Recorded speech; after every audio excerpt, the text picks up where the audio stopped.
Something I always hear, Mike, and especially from newer CEPAs, and I think you've probably seen this trajectory from 2011 to now, is the credibility you get with owners as being a CEPA, understanding the methodology.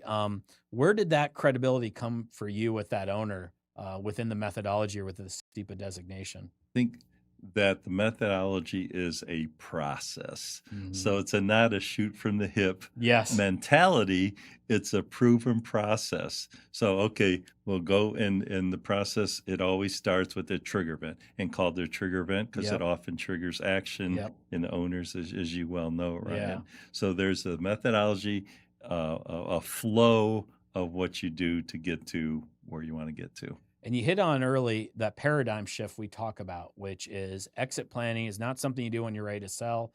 It is a business strategy. It's ongoing. But that other paradigm shift is getting the owner's mind shifting from revenue to value.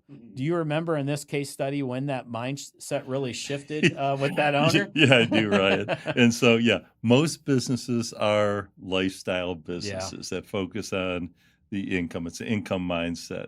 But the shift really came in this example when we reviewed the valuation and in conjunction with the assessment. Yeah. And the value was much lower than the owner thought. Which And you got to love that going to that meeting. never saw that before, Yeah. huh? In most Yeah. cases, that's what the Yes. owner thinks it's up Yeah. here, and once you crunch the numbers, it's probably only down here, and so the value is much lower than owner anticipated, and it was, the particular company was even less than the industry average. So, Mm. we talk about, where you fit on that range of value, and you have best in class over to the right, which is what you want to Mhm. strive for.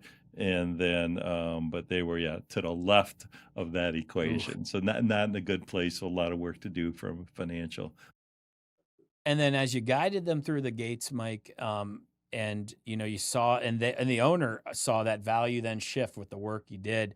Um, After that engagement, what did you start to do maybe more consistently that you learned through that engagement that really became second nature to you? You started incorporating with other engagements. Yeah, maybe this isn't the answer you wanted, but really nothing different, Yeah. Ryan, because it always starts with the trigger event. Yeah. Identify value. You got to know what your business is worth, because otherwise you can't make decisions Yes. about how to increase value if you don't even know what it's worth. Yeah. And to do evaluation would be good, but to do it in conjunction with the assessment. Yeah. And so if you have high scores, then you're going to be placed in a higher range of value than Hmm. if you have low scores. Yeah. And again, coming out of that is your action items. So Hmm. that's what you, the business owner, has to work on. So maybe it just reinforced the methodology for you that I did this, the methodology was solid and the owner understood it. And so what that habit was is like, hey, let's stick to the methodology. It's a proven success. And that reinforcement then kind of showed through. Yeah, right on. Yeah. So Mike, knowing what you know now, what advice would you give to our newer CEPAs wanting to get to that mastery level to build that long-term credibility in this space as a financial advisor, CPA, or whatnot? I guess to state the obvious, understand the methodology.